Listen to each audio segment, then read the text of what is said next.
Bonjour à toutes et à tous, on se retrouve pour une nouvelle séance de notre formation sur Oracle Database. Dans cette nouvelle séance, ici, on va essayer de voir la structure d'une base de données. Et ici, quand on parle de structure d'une base de données, voilà, c'est une base de données relationnelle. Et donc, cette structure ici, voilà, donc concerne l'ensemble des types de bases de données relationnelles. Ça ne concerne pas seulement ici Oracle Database. Certes, ici, on est en train de faire une formation sur Oracle Database.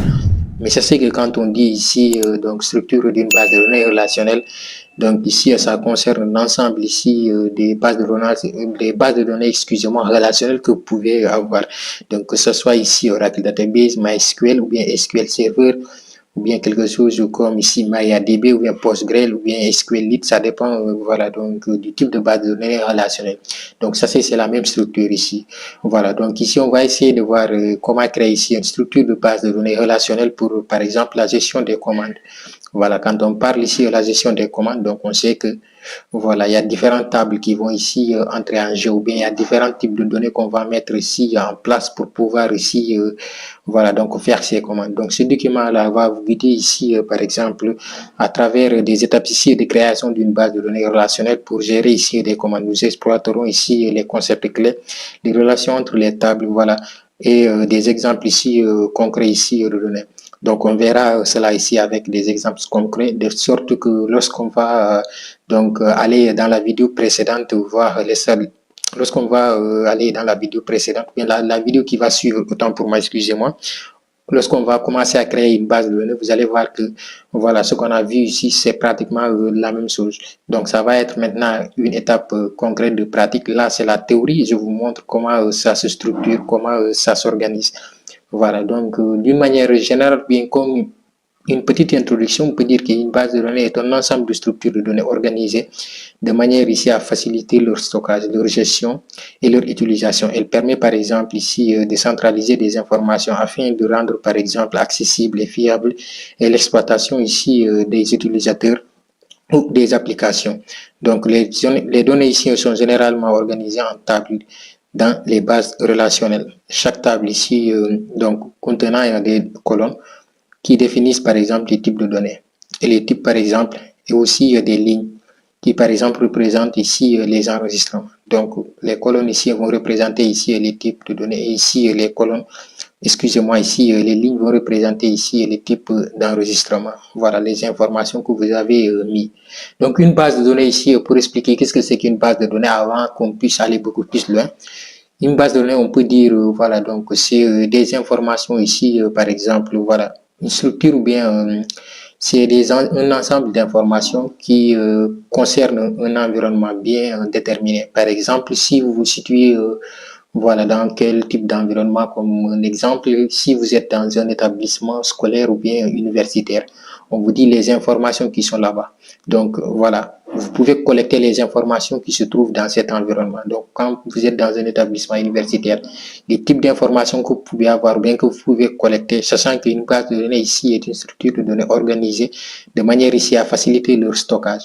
Donc, organiser ici, il va falloir bien les structurer et les organiser. Donc, par ici, catégorie ou bien ici, par entité. Donc, on va regarder chaque catégorie, chaque entité. On regarde dans cet environnement quel type d'entité on peut avoir ou bien quel type de données on les met ensemble. Par exemple, lorsqu'on est ici dans une structure universitaire, on peut avoir des données comme voilà, les étudiants qui sont là-bas, les professeurs, ou bien ici les amphis, ou bien les classes. Donc, on peut dire, bon, le corps administratif. Donc, on peut avoir ces différentes tables, que ce soit la table des étudiants, table des enseignants, table, par exemple, ici, voilà, donc de la structure administrative, ou bien table aussi je dirais, des amphis.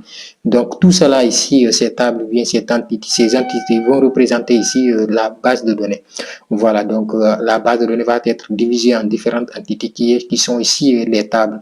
Donc ici, les tables de notre, par exemple, ici, base de données universitaire, ce sont ici les tables des professeurs, tables ici des étudiants, tables ici des amphis et de l'administration.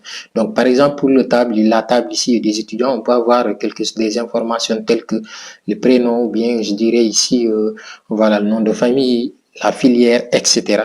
Donc pour par exemple les professeurs, on peut dire bon quelle filière dont le professeur enseigne, voilà quel est son nom, où il habite, son cursus, voilà l'administration aussi, voilà le directeur, il gère quoi, Donc, on a ici peut-être, voilà, les gens qui gèrent les comptables, bien, voilà, donc, etc.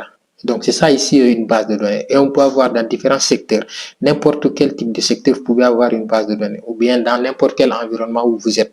Par exemple, si vous êtes dans le domaine de l'immobilier, donc, voilà, vous pouvez avoir ici des données telles que, voilà, les bâtiments, ou bien ici vos terrains, ou bien ici vos travailleurs. On peut avoir par exemple voilà, le corps administratif tel que les gens qui travaillent dans l'administration, etc. Donc c'était tout ici comme petite introduction sur qu'est-ce que c'est qu'une base de données.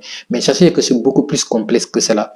Ou bien ici, ça demande beaucoup plus une autre introduction, ou bien voilà, une définition beaucoup plus complète. Voilà, là j'ai donné ici quelques explications. Donc on va essayer d'explorer ce document ici. Donc ici, objectif de la présentation, ici, comprendre ici les concepts, définition ici des entités, des relations ici clés dans une base de données ici de gestion de commandes. Donc ici, structure par exemple des bases de données, donc création ici des tables, des colonnes et des types par exemple de données ici appropriées, illustration avec illustration ici illustrer des relations entre les tables à l'aide par exemple ici des diagrammes d'exemples ici de données. Donc ici, on prend par exemple ici d'une commande. Et lorsqu'on dit ici une commande, donc on est dans un environnement où on parle par exemple dans un magasin ou bien une boutique. Vous voyez que dans n'importe quel type d'environnement que vous allez, vous pouvez avoir ici une base de données et que vous pouvez ici collecter les informations qui se trouvent afin de faire vos études. Voilà, ou bien de réaliser des applications, ça dépend. Donc même ici, quand on réalise des applications, on peut avoir ici ces données qu'on va analyser et autres. Voilà, donc on va continuer ici toujours par exemple l'identification ici des entités principales. Donc quand on prend par exemple l'utilisateur, donc comme je vous l'avais dit, dans l'entité, dans la base de données par exemple, bien dans notre environnement universitaire, on a ici la base de données de l'université. Là, par exemple, d'une boutique, on a les entités. Donc, les entités qu'on peut avoir ici, comme je l'ai dit ici, donc ce sont les utilisateurs, les commandes et les produits. Vous voyez que là, on est dans un marché ou bien, je dirais ici, dans une structure commerciale. Donc, c'est pour cela qu'on peut avoir ces types de données. Voilà, donc on a ici l'utilisateur, les clients. Donc, les utilisateurs, ce sont des clients ici qui effectuent des commandes. Donc, les commandes ici, les commandes ici, table commande, ce sont ici les enregistrements ici des commandes passées par l'utilisateur. Donc, ici, ça va avoir directement une liaison. Donc, ici, on a ici les produits. Donc, articles ici vendus par l'entreprise, c'est-à-dire le magasin où vous êtes allé, par exemple, pour faire les achats ou bien, voilà, donc, la boutique ou bien, voilà, donc, n'importe quel lieu commercial où vous allez. Donc, on va continuer toujours, par exemple, définition des tables et des colonnes et des types, par exemple, ici de données. Par exemple, ici, on peut avoir ces trois tables qui vont être là. Donc, utilisateur, commande, comme vous le voyez ici, produit. Et donc, ici, pour chaque colonne. Donc, j'espère que vous avez c'est quoi ici, les colonnes. Donc, les colonnes et les lignes, c'est pas la même chose. Hein. Donc, pour chaque colonne ici, on aura par exemple ici l'idée de l'utilisateur, le nom, ici l'adresse et l'email. Donc, ça, ce sont des informations qu'on peut renseigner par exemple sur un utilisateur, c'est-à-dire un client. Voilà, donc ici, les types de données qui peut, par exemple, prendre ici, on a ici des int, des varchar, et etc. Donc, les types de données peuvent être ici différents. Donc, ici, on va continuer toujours, par exemple, sur notre deuxième table. Ici, on aura, par exemple, ici, idée de la commande. Ici, on a ici date. On a ici idée, par exemple, de l'utilisateur. Et ici, le total, par exemple. Donc, ici, on a int, voilà, date, int, décimal. Voilà, donc ça, c'est concernant, par exemple, ici, par exemple, une commande ici. Quand on dit ici une commande, l'ID, ça va être ici int, c'est-à-dire des numbers. Ici, quand on dit ID utilisateur aussi, c'est la même chose. Date, ici, ça va être des dates. Donc, par exemple, ici, total, ça va être décimal. Donc, ça peut être décimal parce qu'un total peut être, par exemple, 1000 virgules et quelques. C'est pour cela ici, ça concerne ici un décimal. C'est pas ici si vous connaissez les types de données. Mais après, on verra aussi une vidéo peut-être sur les types de données exactement.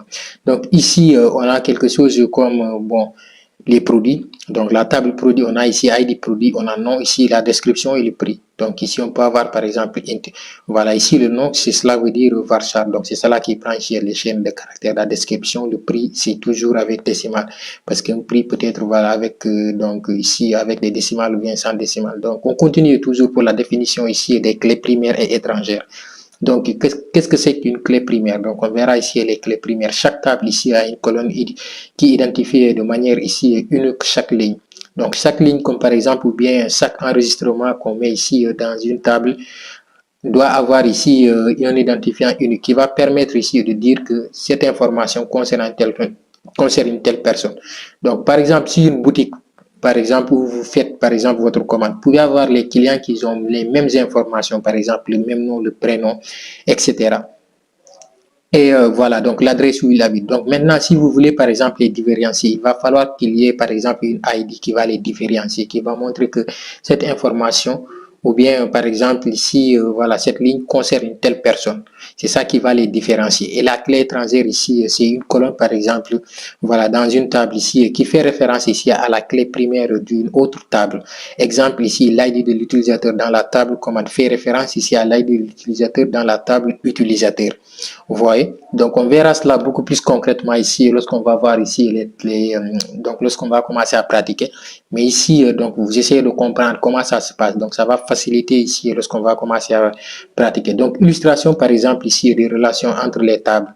Donc, ici, on a ici un N, c'est-à-dire ici, un utilisateur peut passer ici plusieurs commandes. Donc, c'est possible. Hein? Donc, il peut passer un ou plusieurs commandes. Donc, cela veut dire un N. Donc, un utilisateur, lorsque tu vas, par exemple, dans une boutique, tu vas acheter un produit ou bien plusieurs produits. Donc, lorsqu'on veut enregistrer cela, donc, on veut dire un utilisateur spécifique a acheté tel nombre et tel nombre, tel nombre de produits. Donc, ici, on a NN. Par exemple, une commande peut contenir, par exemple, plusieurs produits. Donc, ici, un produit peut être inclus ici dans plusieurs commandes. Donc, c'est possible. Hein? Donc, une commande ici peut contenir, voilà, plusieurs produits. Dans une commande, tu peux avoir plusieurs produits que tu as mis là dans cette même commande. Voilà, donc lorsque les gens qui travaillent par exemple dans des gestions, par exemple de stock, que ce soit pharmaceutique ou bien je dirais commercial ou bien des quincailleries, tout cela, lorsqu'ils vont faire des commandes, ils vont faire plusieurs commandes, ils ne vont pas faire une seule commande. Donc, on va faire par exemple une commande et dans cette seule commande, on a ici plusieurs voilà, produits qui sont liés à cette commande. Voilà, on va continuer toujours ici avec exemple ici de données d'une table d'utilisateur. Vous voyez, donc là, c'est la structure concrète d'une table d'utilisateur, d'une table d'un utilisateur. Donc, lorsqu'on a, par exemple, on va créer nos bases de données, on aura ici les mêmes structures avec, par exemple, ici, lorsqu'on aura le nom de notre table, donc on aura ici pour chaque colonne ici, voilà, donc l'enregistrement ici des éléments. Donc, vous voyez, donc pour chaque ici colonne, on a l'enregistrement des éléments qui sont là. Donc, on a ici le nom, on a ici l'adresse, et ici, donc on a ici le mail qui est là. Donc, pour chaque colonne ici, on a les informations qui sont là, comme vous le voyez. Vous voyez, donc pour chaque colonne, on a les informations ici qui sont là. Donc, pour première ici, enregistrement, donc on a ici Jean Dupont, voilà son adresse mail. Ici, pour deuxième, on a Marie ici, Martine, etc. Donc, c'est comme ça ici, on va structurer notre table. Voilà, pour chaque table ici, on aura ici ces mêmes types d'informations. Donc, ici, on a l'ID de l'utilisateur, on va le retrouver par exemple, voilà, donc sur peut-être la commande. Donc, ici, on a ici notre table commande. Donc, exemple ici pour la table ici des commandes. Donc, on a ici ID de la commande. Donc, c'est la commande ici qu'on a ici. Donc, vous voyez, donc, excusez-moi, c'est pas la même chose. Hein? Donc, c'est au niveau de l'utilisateur. Voilà, excusez-moi. Donc, on a l'utilisateur qui est là. Donc, ID utilisateur, c'est ce qu'on retrouve ici, voilà, de cette manière. Ici, on a l'ID de la commande. Voilà, ici, on a la date. Donc, ici, l'ID de l'utilisateur. Donc, l'ID 1, là, ça représente ici, voilà, donc, Japon. Donc, Jean ici, Dupont, excusez-moi. Donc, ici aussi, l'ID numéro 2 de cette table commande représente ici, par exemple, Marie-Martine. Voilà, Marie-Martin. Donc, ici, cette commande a été passée par Marie-Martin, l'autre par Jean Dupont. Voilà, ici, la commande numéro 3, ici, 103 ici, la commande numéro 103 a été passée par l'ID ici, numéro 3. Donc, vous voyez que ici, directement, donc, c'est rattaché, par exemple, à Pierre ici Dubois. Donc, on continue ici toujours pour essayer de voir ici, exemple ici, des données avec des produits. Donc, ici, on a l'ID qui est là, l'ID du produit. Donc, on a ici, bon, ici, on a quelque chose comme le nom ici. Donc, ici, on a ici la description. Ici, on a le prix. Donc, vous voyez ici, pour la table ici, produit, première ligne ici, on a quelque chose ici comme, voilà, les produits. Donc, on a ici les produits. Donc, ici, on a le nom. Donc, on a la description. Et on a ici, voilà, donc quelque chose comme le prix.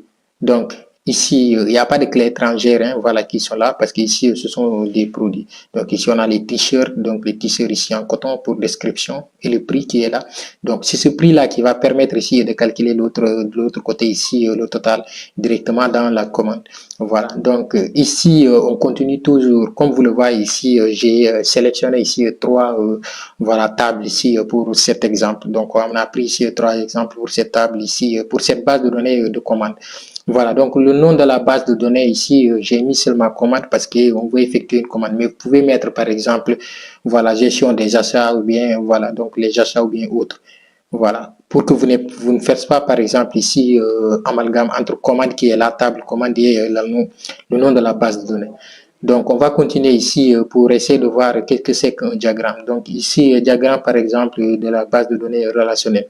La base de données relationnelle ici comprend ici trois tables, donc utilisateur, commande et produit. Donc, les relations entre les tables ici sont illustrées par des clés étrangères indiquant ici les liens entre les tables. Donc, un utilisateur peut ici passer plusieurs commandes. Une commande ici peut contenir ici plusieurs produits. Donc, c'est ce qu'on a essayé de voir ici. Donc, il y a des diagrammes. Ça ici, c'est un exemple ici de diagramme, mais ça ici, c'est pas quelque chose de concret. Donc, on verra ici, lorsqu'on va créer notre base de données ici, un diagramme concret. Voilà. Donc, je pense bien qu'on va s'arrêter ici pour cette vidéo. Ce n'est pas assez complet hein, sur voilà, la structure d'une base de données relationnelle parce que c'est beaucoup plus complexe que cela. Donc, c'est pour cela ici, j'ai décidé de faire une petite vidéo de présentation de comment ici est structurée une base de données relationnelle pour que vous puissiez avoir ici une idée. Parce que ici, pour pouvoir faire tout cela, il va falloir faire ici ce qu'on appelle mérise tout cela. Donc, faire les types de diagrammes, les diagrammes de classe, voilà, peut-être les diagrammes ici des cas d'utilisation. Ça concerne par exemple lorsque vous faites une application ici concrète d'une manière générale. Voilà, même ça, on va voir ça lorsque vous faites les bases de données, vous pouvez voilà donc voir tout cela. Mais nous, on n'a pas ici donc assez de temps pour essayer de voir tout cela. Donc c'est pour cela que j'ai décidé de faire une vidéo aussi démonstrative pour que vous puissiez assez comprendre qu'est-ce qui nous attend. Voilà, donc je pense bien qu'on va s'arrêter ici pour cette vidéo. À la prochaine vidéo, j'espère qu'on va aller directement, voilà, donc voir comment ça va se passer ici en concret directement sur SQL Developer. Donc on va s'arrêter ici pour cette vidéo. J'espère que vous avez compris ce que vous avez donc pris ici du plaisir à suivre cette vidéo. Donc n'oubliez pas de la liker et de vous abonner sur cette chaîne, d'activer la cloche de notification pour ne rater qu'une de nos prochaines vidéos. Et on se dit à très bientôt pour une nouvelle séance.